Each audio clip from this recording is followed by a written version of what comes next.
Tantor Audio, a division of Recorded Books, presents When Your Daughter Has BPD, Essential Skills to Help Families Manage Borderline Personality Disorder by Daniel S. Lobel, Ph.D.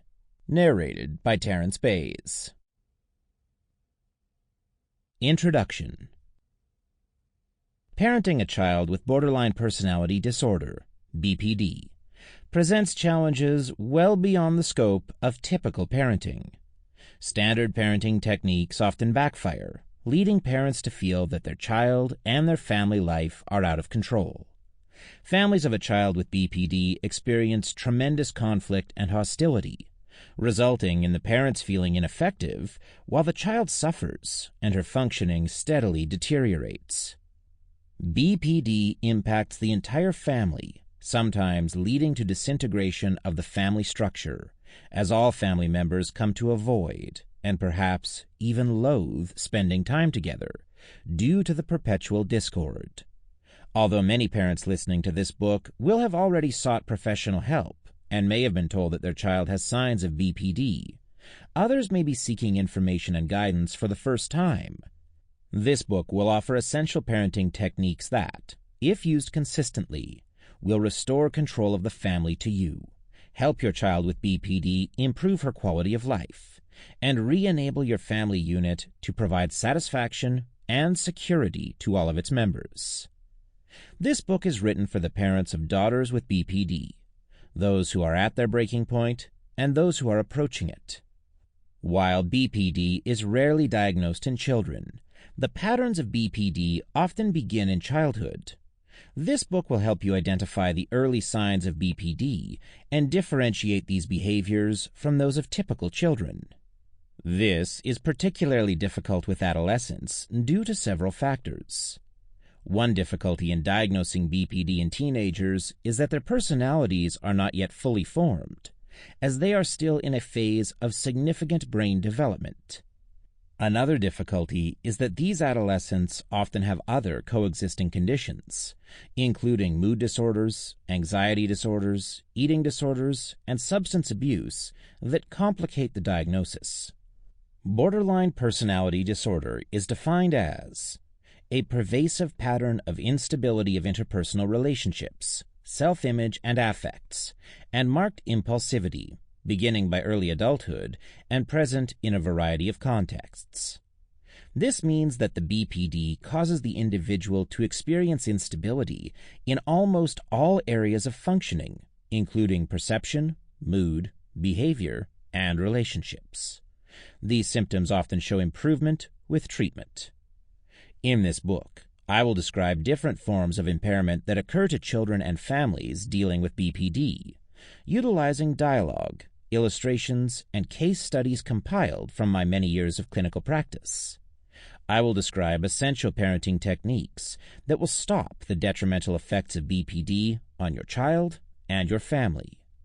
This book will allow you to gain a better understanding of specific interpersonal behavior patterns that cause pain and dysfunction to your daughter and your family, and help you to understand why conventional parenting techniques are not effective and can sometimes be counterproductive. Following is a brief overview of how this book is organized.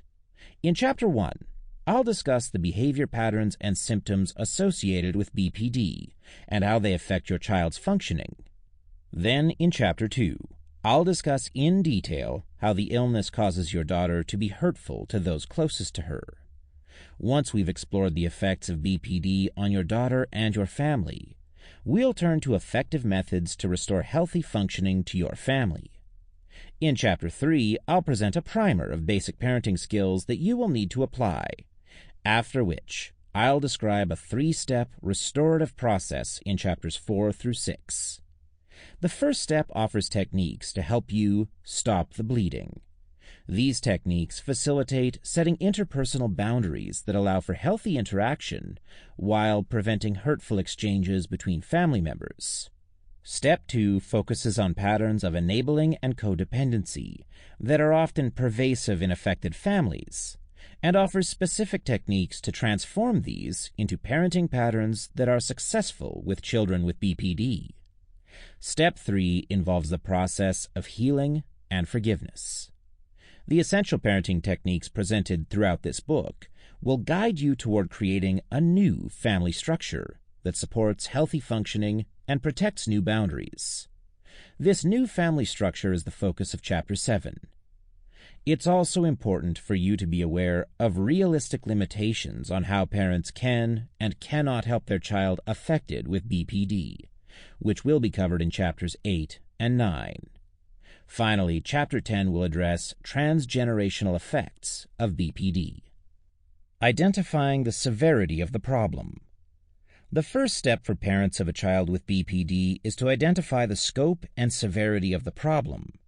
Many parents struggle to tell the difference between normal, age-appropriate behaviors and problem behaviors that require special attention. Some parents get so used to feeling bad about parenting that they assume everyone feels this way. And some parents are so used to feeling unhappy in their marriages that when they start feeling bad about parenting, it does not surprise them or present a red flag.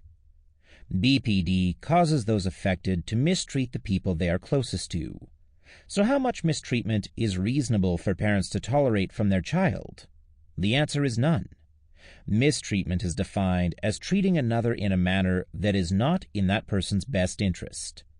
This includes abuse, which is a strategy designed to cause pain of some sort to another. Mistreatment, and particularly abusive behavior, is always destructive to relationships, and therefore should not be tolerated at all. Following are some ways to measure the severity of its effect on your family. How often are family events subject to conflict? Sadly, for some families, the answer is every time. How much mistreatment is tolerated by family members? On one end of the spectrum are families that ignore hurtful expressions by other family members. On the other end are families that hold each other fully accountable for behavior and resolve hurt feelings in any family member as they come up. To what degree do family members avoid bringing up topics around the child in order to avoid upsetting her? This is sometimes referred to as walking on eggshells. How resistant are family members to having family events? Do they make excuses, or is it a priority in their life? How open are family members with each other? Frequent conflict and mistreatment cause family members to have a sense of vulnerability that inhibits them from speaking freely and spontaneously about their feelings and opinions. The greater the conflict, avoidance, resistance, and guardedness in families, the lower the satisfaction. As these qualities of family life intensify, individual members become more and more avoidant of family gatherings and events. Ultimately, they may come to loathe family time.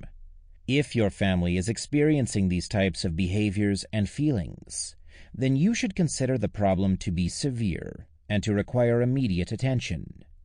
Families that have severe dysfunction associated with a family member with BPD may be rapidly approaching complete disintegration of the family structure. This is called the breaking point. The next section describes how families get to the breaking point and how you can help your family to avoid doing so. The breaking point. A major symptom of BPD is very low frustration tolerance. When an individual with BPD does not get what she wants, she experiences intolerable levels of emotion. Her efforts to resolve her frustration generally result in conflicts with those around her.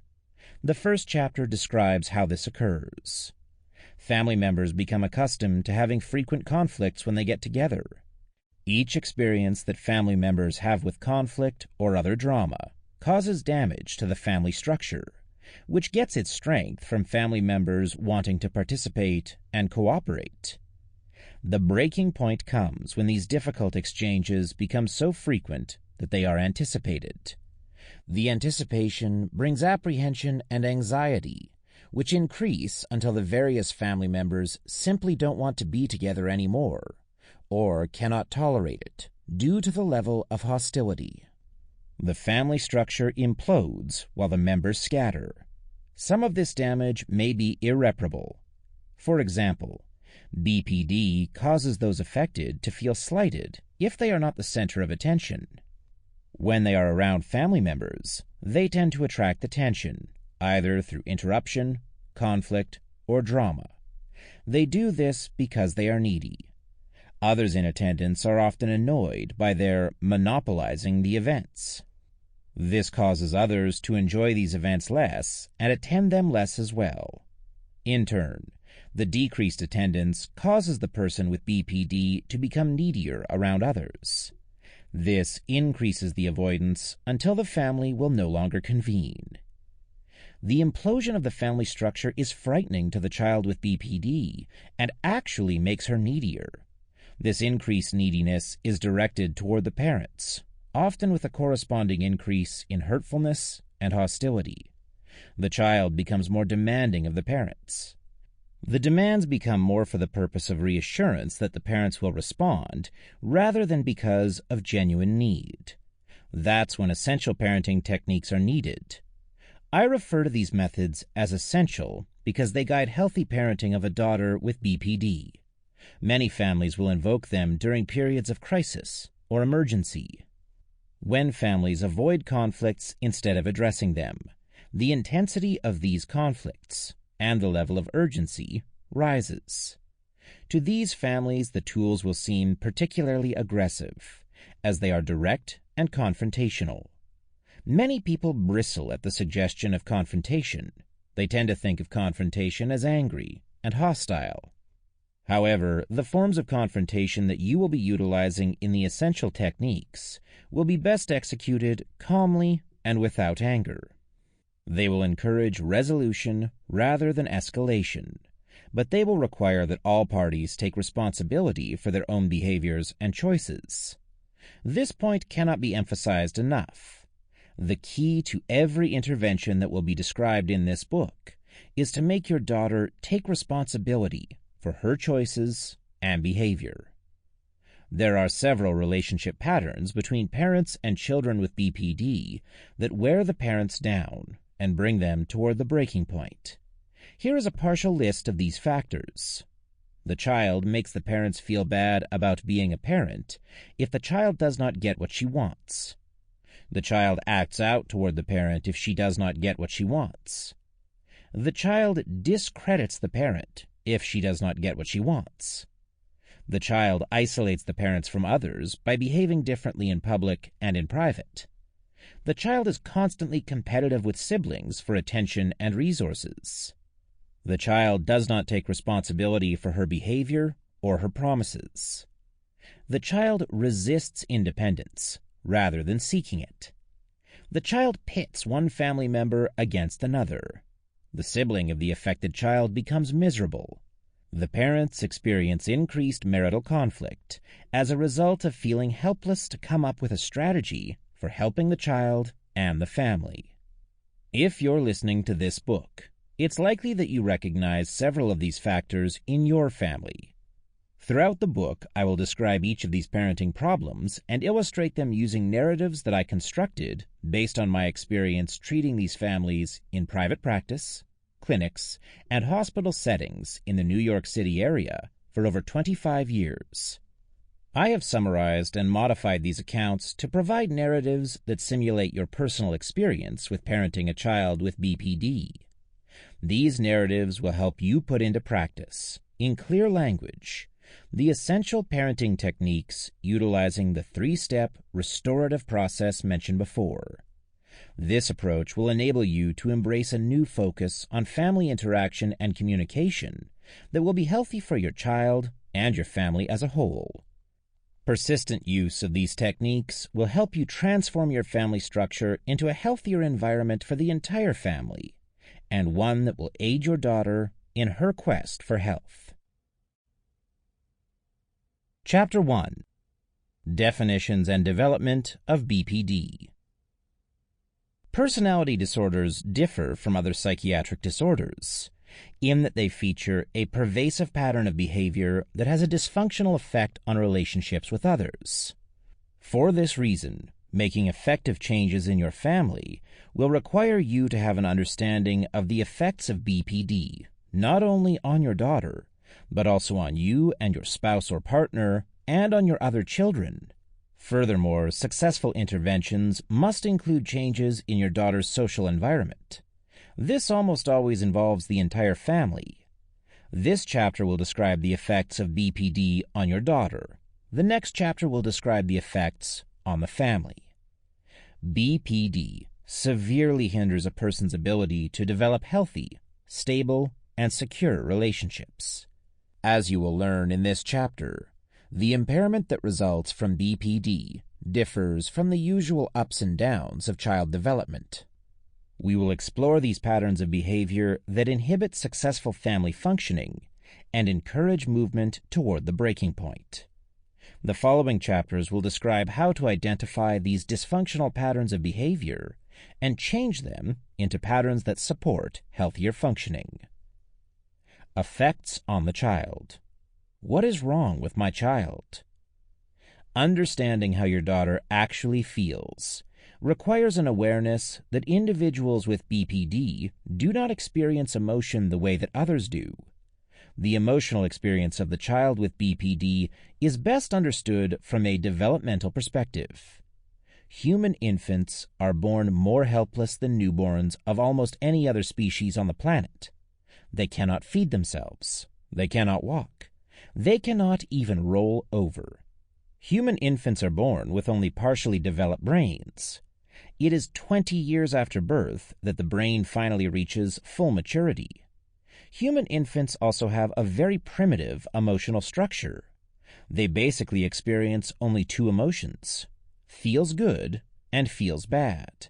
They only have one tool to cope with these emotions: crying until somebody comes and makes them feel better.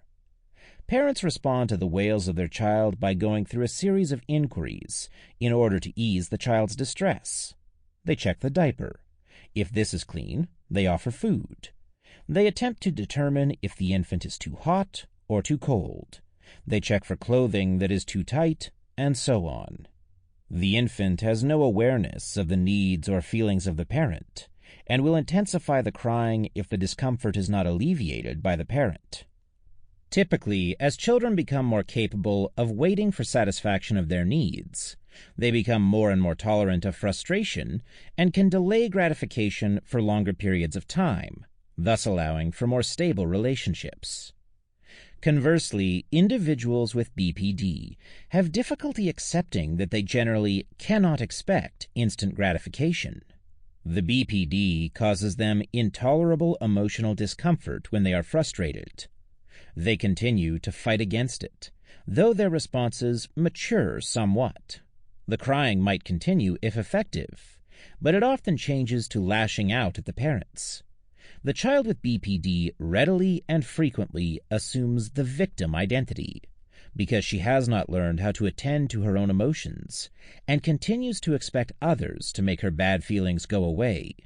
She holds others responsible for this and acts out against them if they fail.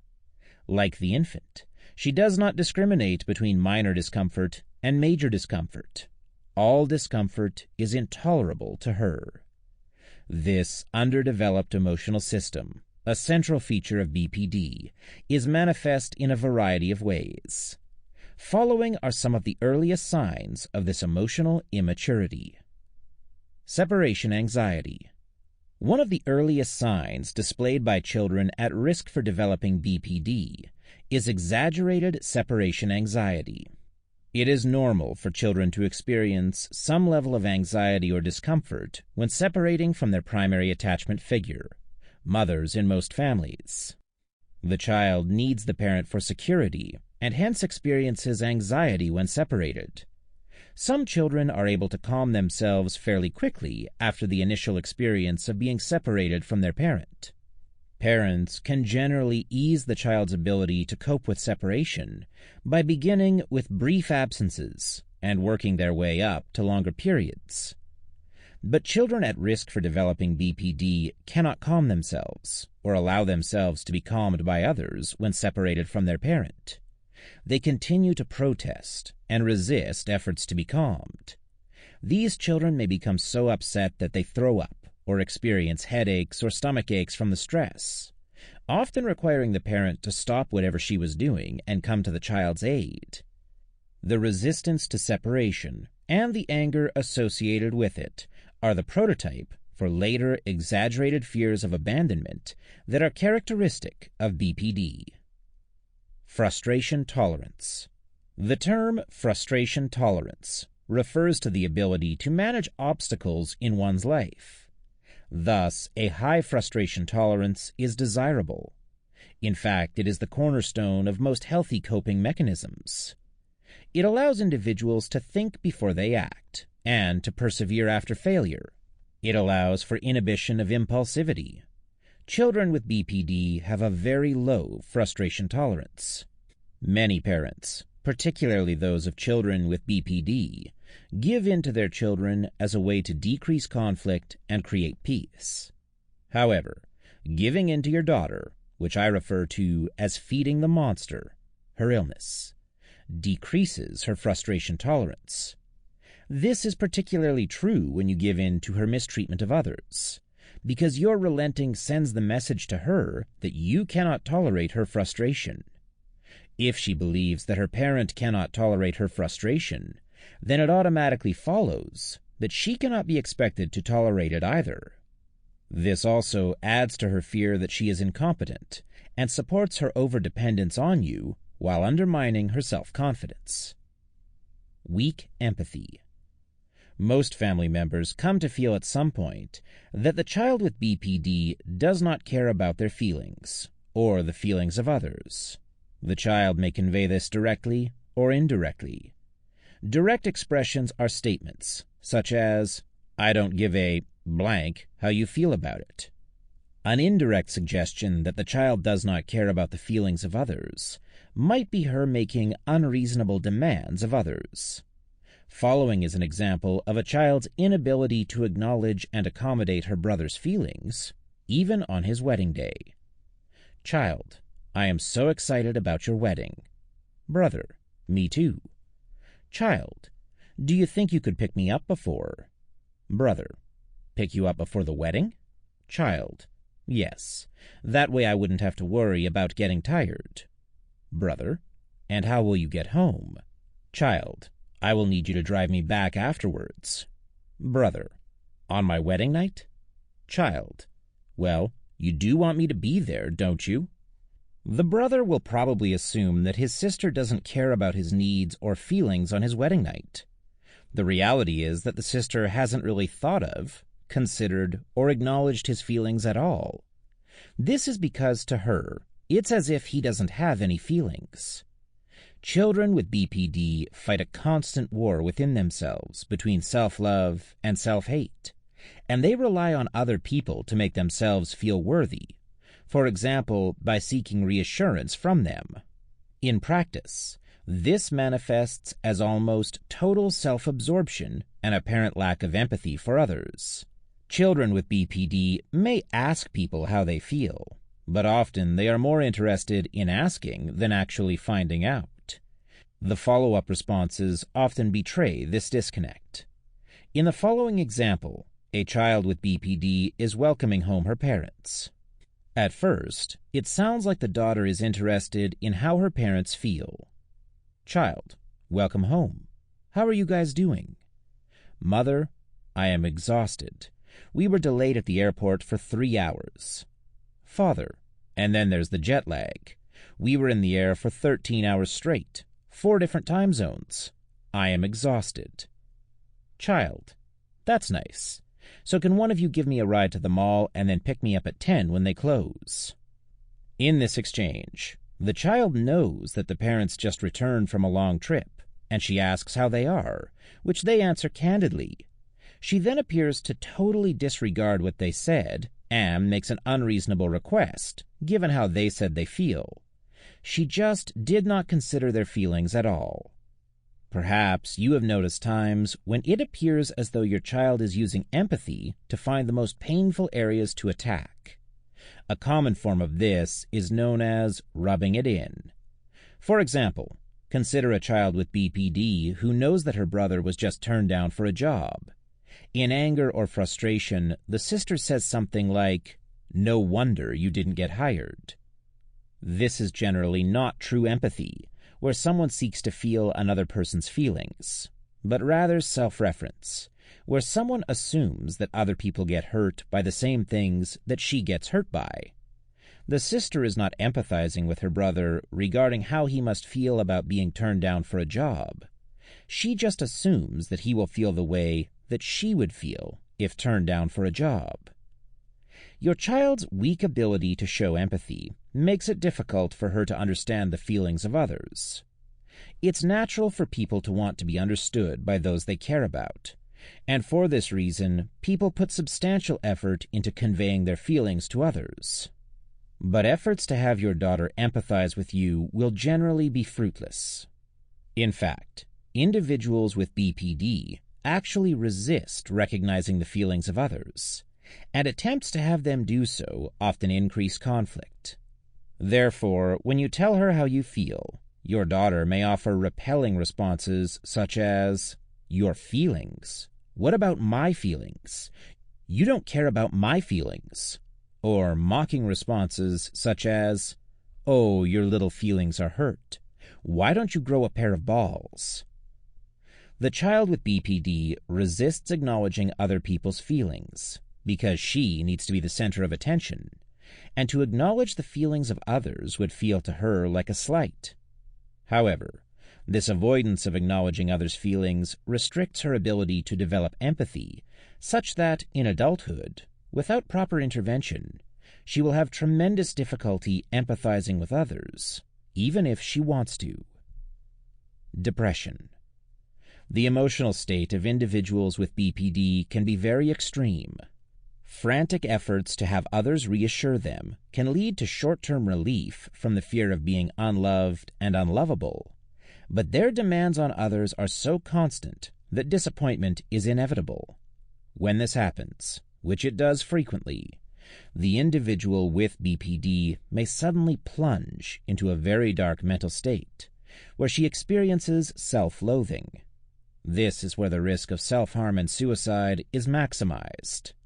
The vacillation between intense emotional states reflects the splintered nature of her personality and sense of self, meaning her thoughts, feelings, and beliefs about who she is as a person. In essence, how she would describe herself. This splintering of the sense of self causes an emptiness that over time can trigger depressive episodes. Because BPD causes unstable affect or mood, when others agree with her or give her what she needs, it makes her feel that she is lovable. When she does not get what she wants, she feels self-loathing. This can feel like she is losing herself. This type of depression, marked by emptiness, triggers feelings of desperation for the child. The feelings of desperation are likely to trigger extreme reactions. These reactions can take many different forms, but they tend to fall into one of two types: frantic seeking of reassurance from others or self-destructive behaviors. The frantic seeking of reassurance from others can range from benign to destructive. Benign forms of seeking reassurance from others include various ways of getting attention. The most direct is calling to check in with a parent or somebody else who makes the individual feel secure. If the parent does not respond, the child's sense of emptiness is likely to increase, and she is likely to leave one or more frantic messages, urging the parent to call back right away. If she does reach the parent and the parent is comforting, her sense of emptiness decreases. While the child accepts and may even appreciate the reassurance, it is seldom enough. She may end the phone call requesting that the parent call her back in an hour, just to make sure I am okay. This becomes subject to the one-sided contract. It sets up the expectation that the parent will make himself available whenever the child feels empty, which is almost all of the time. The one-sided contract is discussed in detail later in this chapter. Another example of a benign form of seeking reassurance is requesting special access to others in case I need you urgently. This generally takes the form of demanding all available phone numbers for the parent, as well as cell and home phone numbers for the parents' friends. Unfortunately, people with BPD have difficulties with boundaries, which Sample complete. Ready to continue?